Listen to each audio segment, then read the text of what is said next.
श्री द्वारकेश्वर जयती चैनल में आप सभी का स्वागत है। आज हम सुनेंगे पुरुषोत्तम मास की कथा का 8वां अध्याय। बोलो श्री गजानन जी महाराज की जय, सरस्वती मैया की जय, पुरुषोत्तम मास की जय। सूत 8 आज का पाठ। पुरुषोत्तम मास की कथा 8वां अध्याय। मुनि मेधावी विशेष सास बहू की कथा। कीर्तन पुरुषोत्तम सहस्रनामावली श्री कृष्ण मंत्रमाला। सूत उवाच नारदः कृतवान् प्रश्नं पुनरेव तपोधनाः विष्णु श्रीकृष्ण संवाद श्रुत्वा संतुष्ट मानसः। सूत बोले, हे तपोधन ऋषियों, श्री विष्णु और श्री कृष्ण का पूर्वोक्त संवाद सुनकर मन में संतोष पाकर नारद जी ने बाद में ऐसा प्रश्न किया।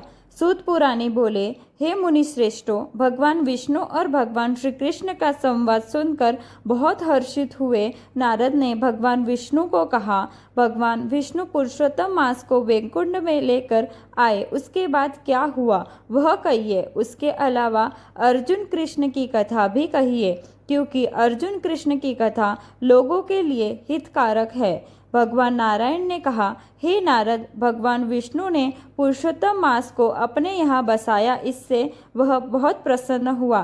साथ में भगवान विष्णु को भी संतोष हुआ। हे नारद, अब भगवान श्री कृष्ण और पांडव के बीच काम्यक वन में क्या हुआ वह मैं कहता हूँ। भगवान श्री कृष्ण युधिष्ठिर सन्मुख होकर बोले, हे धर्मराज, आप 5 भाई और द्रौपदी राजपाट छोड़कर जंगल में विचरण करते हो, बहुत कष्ट भोग रहे हो। इस दुख में से मुक्त होने के लिए आपको पुरुषोत्तम मास का व्रत करना चाहिए। आप आपके शत्रुओं के भय से यह व्रत भूल गए होंगे, उसमें आपका दोष नहीं। मनुष्य को अपने भाग्य के अधीन दुख भोगना पड़ता है। आपके दुख का दूसरा कारण यह भी है, द्रौपदी पूर्व जन्म में मेधावी ऋषि की पुत्री थी। उसको बड़े लाड़ दुलार से पाला था। रूप गुण में वह अजोड़ थी, वह सब कला में निपुण थी। एक बार उसने अपने पड़ोस में रहने वाली सखी को अपना बच्चा खिलाते देखा तो उसे भी संतान सुख की इच्छा हुई। वह विवाह योग्य हो चुकी थी, फिर भी उसका विवाह हुआ नहीं था। उसे हुआ कि यदि मेरी माता जीवित होती तो कब का उसका विवाह हो गया होता।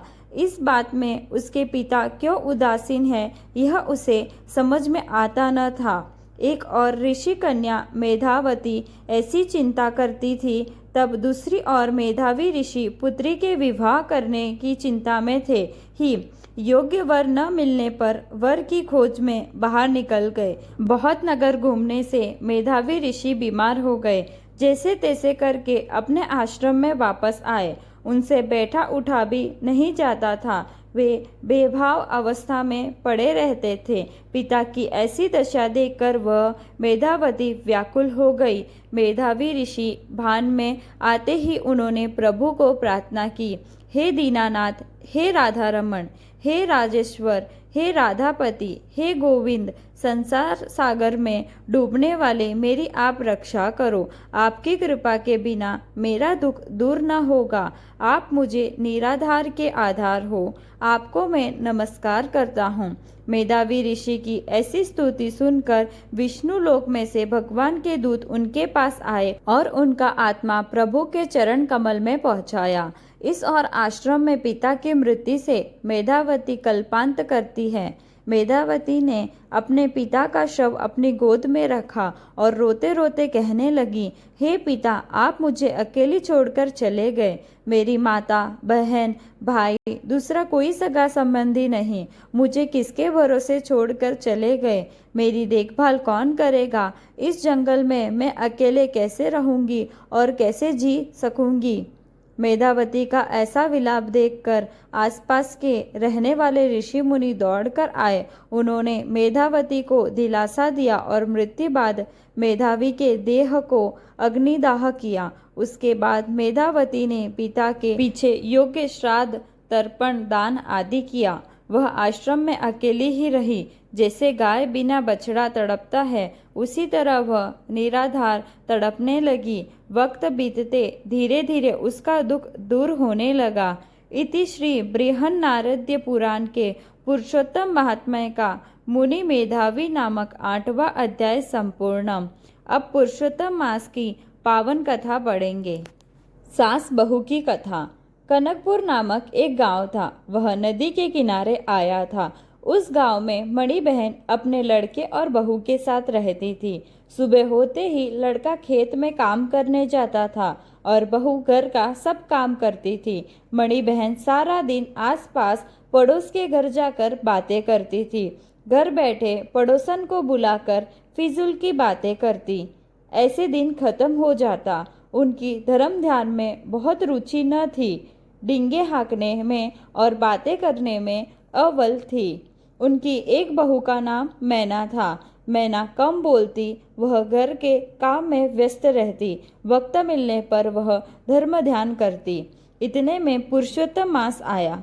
मणि बहन ने पुरुषोत्तम मास का व्रत करने का तय किया। अपनी सास को व्रत करते देखकर मैना ने भी व्रत करने का निश्चय किया। उसने अपनी सास को उस बात बताई।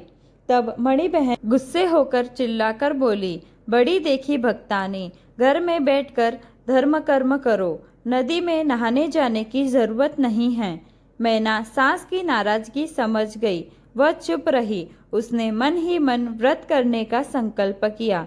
मणि बहन हर रोज सुबह जल्दी उठकर नदी में स्नान करने जाते। स्नान के बाद काठागोर माँ का पूजन करते। कथा प्रवचन चलता तो वहाँ बैठकर कथा सुनते। ब्राह्मण को दान दक्षिणा देते। इस और मैना भी सुबह जल्दी उठती, नित्य नियम से स्नान करती। वह स्नान के वक्त, हे पुरुषोत्तम भगवान, मेरा यह स्नान व्रत के स्नान की तरह मानना, इतना कहती नहाते नहाते हे पुरुषोत्तम भगवान करती रहती। उसने देवस्थान में पुरुषोत्तम भगवान की छोटी सी मूर्ति की स्थापना की। वह हर रोज धूप, दीप, पुष्प आदि अर्पण करके उनकी स्तुति करती। मैना अधिक मास में कथरोट में बैठकर स्नान करती थी। उसने एक कहावत सुनी थी कि मन चंगा तो कथरोट में गंगा। उसी न्याय से रोज कथरोट में बैठकर स्नान करती। लोटे से शरीर पर पानी डालती और पुरुषोत्तम भगवान का रटन करती गाती। एक दिन मणि बहन नदी पर स्नान करने गए थे। वहां नहाते नहाते उनके नाक की चुन्नी पानी में गिर गई। वह चुन्नी ढूंढने उन्होंने बड़ी मेहनत की, परंतु कुछ हाथ न लगा। आखिर थक कर निराश होकर घर आए। अब ऐसा हुआ कि मैना कथरोट में बैठकर स्नान करती थी। उसकी नज़र नाक की चुन्नी पर गई। उसने वह लेकर घर में रखी। मणि बहन घर में आए और मैना को अपनी चुन्नी पानी में गिर गई ऐसा बताया। तब मैना ने कहा, मैं कथरोट में स्नान करती थी, तब कथरोट में से मुझे एक चुन्नी मिली है, उसे आप रखो। मणि बहन ने देखा तो वह उनकी ही चुन्नी थी। वह आश्चर्यचकित हो गए, किंतु कुछ बोले नहीं। 5 दिन बीत गए कि नदी में नहाते समय मणि बहन के हाथ में से अंगूठी निकलकर पानी में गिर गई। उस वक्त भी मणि बहन ने बहुत ढूंढा, लेकिन किसी के हाथ में अंगूठी आई नहीं। आखिर थक कर निराश होकर मणि बहन घर आए। इस वक्त भी मैना को नहाते समय कथरोट में से अंगूठी मिली। उसे अंगूठी देखते ही ख्याल आ गया कि जरूर यह अंगूठी मेरे सास की है। मणि बहन घर आते ही तुरंत ही मैना ने अंगूठी उनको देते हुए कहा, मैं कथरोट में नहा रही थी, उसमें से यह अंगूठी मिली है। मणि बहन अंगूठी पहचान गए। वे कुछ बोले नहीं कि मेरी अंगूठी पानी में गिर गई है। उन्होंने मन में सोचा कि चुन्नी और अंगूठी नदी में गिर गए और जबकि निकलते हैं कथरोट में से, इसमें कुछ गड़बड़ है। मैना मैली विद्या जानती है, अगर तो वह चुड़ैल हो सकती है, उसके बिना यह नहीं हो सकता। मणि बहन के मन में घबराहट हो गई। यह बहू हमारा सत्यानाश कर देगी, हमें शांति से जीने नहीं देगी। यह बात है कि कल उसके बच्चे होंगे तो वह उसे भी नाश कर देगी। हमारा वंश का नाश होगा। उसके लिए मुझे कोई उपाय करना पड़ेगा। पुरुषोत्तम मास खत्म होते ही उसकी बात शाम को उसका लड़का खेत से वापस आया। मणि बहन ने उसे नमक मिर्च छिड़क कर दोनों प्रसंग की बात की। लड़का समझदार था, इसलिए कुछ न बोला। आगे आगे देखा जाएगा, ऐसा मन में सोचा। पुरुषोत्तम मास खत्म होते ही मणि बहन ने पूर्णाहुति की। उन्होंने यज्ञ करवाया, उसमें ब्राह्मण, व्रत करने वाला और सगे संबंधी को बुलवाया। यज्ञ खत्म होते ही श्रीफल डाला तो तुरंत ही अदृश्य आवाज आई, हे मणि बहन, आप सब ने मेरा पुरुषोत्तम मास का व्रत किया, यज्ञ किया, दान दक्षिणा देकर मुझे संतोष देने का प्रयत्न किया है, वह ठीक है, परंतु पूरे गांव में सबसे उत्तम व्रत आपके लड़की की बहू मैना ने किया है। उसने मेरी पूर्ण श्रद्धा भक्ति की है, उससे मैं संतुष्ट हुआ हूँ। मैं उसे आशीर्वाद देता हूँ, उसका कल्याण होगा। इतना बोलकर अदृश्य आवाज बंद हुई। यज्ञ में आने वाले सब ने मैना बहुत प्रशंसा की। मणि बहन को भी सच्ची बात समझ में आई। प्रथम वराह का लेके अवतार, हिरण्याक्ष का वध करनार, पृथ्वी का बंधन हरनार, श्री कृष्ण शरणम मम। दूसरा मत्स्य का लेके अवतार, वेद दूसरों का किया उद्धार, संस्कृति के है रक्षणहार, श्री कृष्ण शरणम मम। तीसरा कूर्म का लेके अवतार, देव दैत्य का लेके सहकार, समुद्र मंथन किया पार, श्री कृष्ण शरणम मम। बोलो पुरुषोत्तम भगवान की जय। बोलो श्री कृष्ण कन्हैया लाल की जय। जय श्री कृष्णा। राधे राधे।